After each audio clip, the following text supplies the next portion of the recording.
Never try to fuck up someone's life with a lie when yours can be destroyed with the truth. Okay, so update on the Mary King situation. Now, keep in mind, I have been telling y'all about how they ruined my sister's funeral. Well, they didn't ruin the whole funeral. They ruined the life before the funeral. Now, and during the funeral and after the funeral and stuff like this. But nevertheless, they did what they had to do. So I had been talking to my mom for the last couple of days. And I've been telling her, like, Mom, kind of, you know what I'm saying, back away from everybody. Just kind of, chill out and get your own spot. Do your own thing, Mary King, please, please, Mary King, please. So I got to thinking, like, about some of the events that had went on with my mom. Like maybe a year and a half after that, the aunt that's a hillbilly has started working with me somewhere. And the whole time me and her hadn't been like, we talked, but we wouldn't talk, but we would talk because keep in mind, I didn't know that she was against my mom until recently, to recent events prior to this one. So she took it upon herself. I'm going to go get my car cleaned, so I'll be telling some of this story at the place to get my car cleaned at because my car dirty, child. Okay, so these people have been like messing with my mom and all this other stuff. I told my mom, leave it alone. So me and her started working together.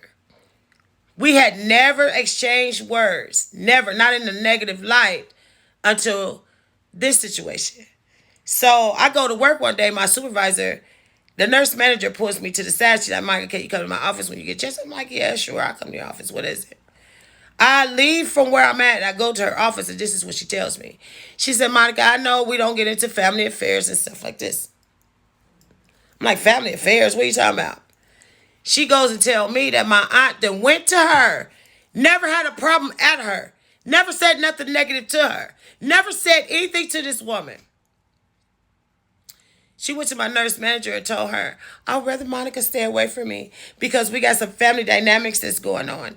And she's on the opposite end of the spectrum because it's about her mom. Not only did she engage my job with this mess, she engaged my place of business where I pay my bills and at the time feed my kids and stuff. This is what this woman did. So immediately I stopped speaking to her. And she was fake and phony then.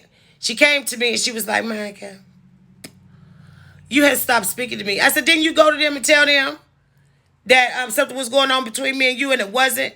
She was like, yeah. She was like, but I know how you is about your mother. Okay, if you knew how I am about my mom, then why would you, girl, I don't know why I thought about that, but I thought about that today. Yes, just like I said, yes, she did bring it to my job. But not only did she bring it to my job, she thought I wasn't going to approach it like I did. See, this is around the time that they were still gossiping about my mom. The threats had starting with my mom and all this other stuff had started with my mom. Now, keep in mind, I was already pissed off about this whole situation because God knows I don't want to hurt nobody but have my mother. But see, this is not the first time, the last time, or in between times that these people have been starting with her. My mom had been going through it for the last 8 or 9 years, maybe 10, 11 years, we're going to say, since '07. They had been starting with my mom. So this is the first time this had ever came to my doorstep. So what did I do? I waited. Because I knew that it was going to do something else to my mother. So I already knew that it was going to blow up. Something, I can't remember right now what it was that blew up. But I had called on the phone. And I had got the pot rolling. We going to go ahead and we going to go ahead and sit it out. So I had already set it out. So I told my aunt in her face. I said, the next time I see you, I'm going to get you.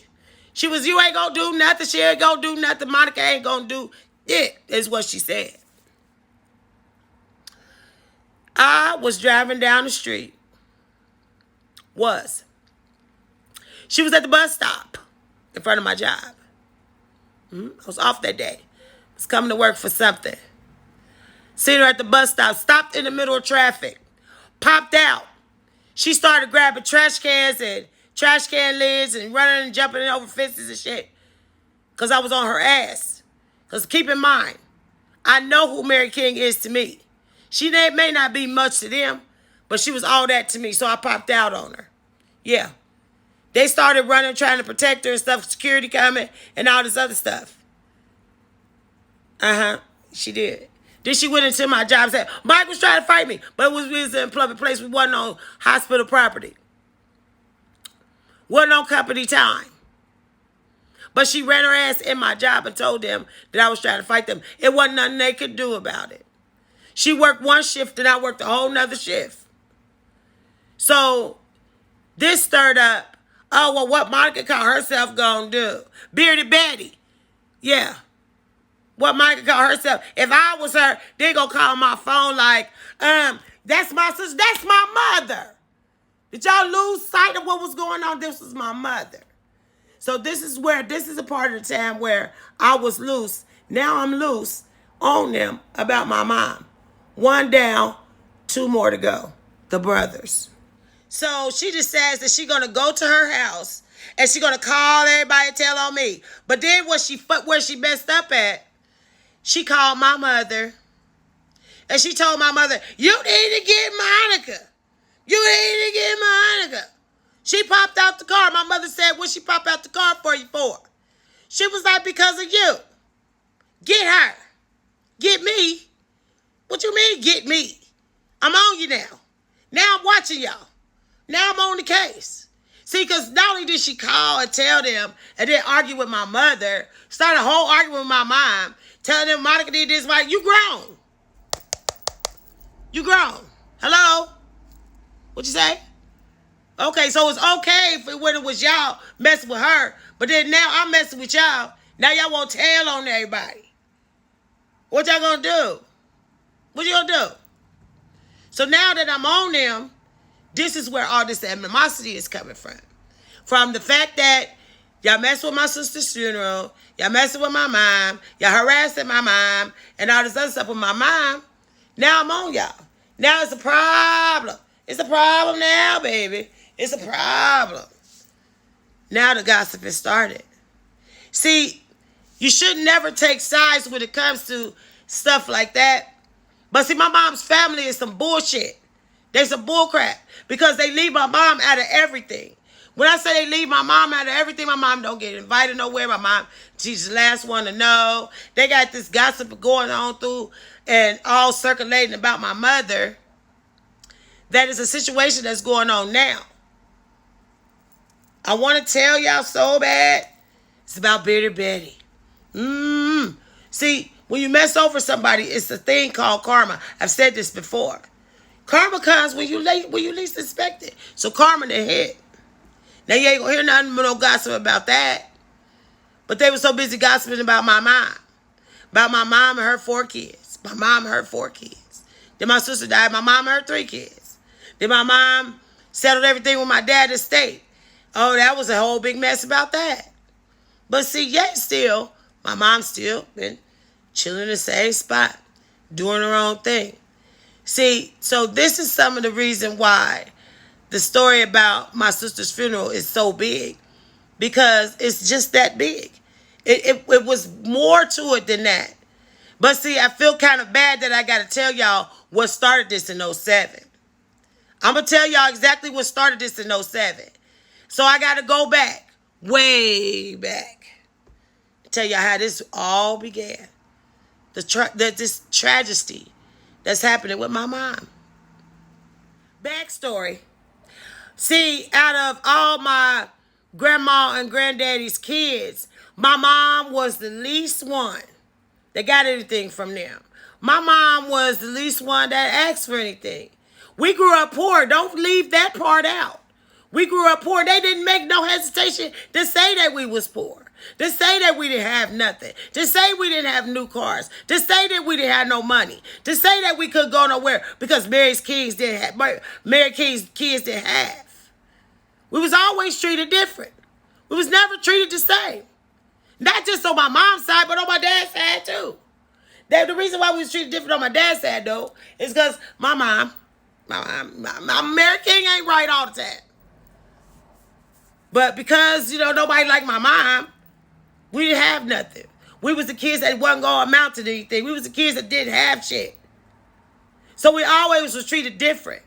My mom was treated different because that's how they treated her. They made no bones about it. Mary King's kids didn't have. Mary King's kids this. Mary was all had food stamps. The kids ate food stamp food and all this other stuff. I remember one time the big gossip was my mom had a generic box of cereal. They talked about my mom then. Monique went and she saved her money. She bought us a real box of cereal. We ate the cereal, but Monique kept the box. And when my mom bought cereal that was generic, Monique would put the generic cereal in a real box. So they didn't know that it was a generic box of cereal. This was these people. I don't hate them. I just like them. I do. Just like I said, out of all my mom's siblings, my Aunt B and my Aunt Loretta is the only ones I could tip my hat off to. Because they stuck it out with my mom when they didn't have to. They went against the grain when they didn't have to. But the rest of them, I have no respect for. None of them. Because, see, we was the poor kids. We was the kids that didn't have anything. We was the fatherless kids. Because my dad chose to leave. We was the kids that was going to get pregnant. Because my mom had 3 girls and 1 boy. So teen pregnancy was a must in our house, according to them. We beat that. So, no, my mom is not perfect. My mom can be dead wrong. I've gotten mad at my mom several times about being dead wrong. That's my mom. These people have wiped their foot on my mother for the very last time. The story that y'all need to hear is 2007. Now, I'm going back and I'm reading the comments that was on the stories prior to this, me talking about this part of the story. A lady asked, where was Wheelchair Willie when all this? Wheelchair Willie was standing in the middle of the funeral. My dad sick with cancer. My mom riddled with grief. My sisters and brothers and her kids and my nieces and nephews is hysterically crying. She's in the middle of the funeral in front of everybody with her hands out, hollering for my dad to get up and recognize her at his oldest child's funeral. The hillbilly, Bearded Betty, is mad at me because I'm ready to sling her across the street. They mad at me because I'm pissed at this point. That's where she was, with her hands drawn out, hollering for my father. Sonny, help me. How am I supposed to live without my niece? How is he supposed to live without my sister? Was my question. And why are you here? Let's not forget that I had already warned them that I didn't want her there. See, my mother raised us the right way. You supposed to protect your sisters and brothers at any cost. She went after my sister 2 days prior to my sister leaving here. And she had her hands drawn out, falling backwards. Totally performing like Patti LaBelle at a concert in the middle of my sister's funeral. This next part of the story is, now that you hadn't read that, next part of the story is, we're going to talk about the one in the wheelchair. Yeah, we ain't going to leave her out. We're not going to leave her out. We're not. We're going to talk about her. Bad. Yeah, we're going to talk about her. 2 days, this is another question I just seen. 2 days after all this had went on, I went back up to Bowman's. Yes, I went to Bowman's. I went back up to Bowman's. And this is what I said. Y'all allow people that didn't participate or pay for anything change my sisters right up in the paper. That's what y'all did. The lady like, no, ma'am, you had to hold on a second. Wait a minute, let me give a boss. I said, no, baby. I don't need your boss to say what I need to say. I don't give a damn about none of that. Y'all was wrong. Y'all knew y'all was wrong. I said, listen to me. I don't care what nobody else says. If and when my brother comes up here, give him his money back. They was like, ma'am, I said, you heard what I said. Give him his money back. They said we gave it to the relatives.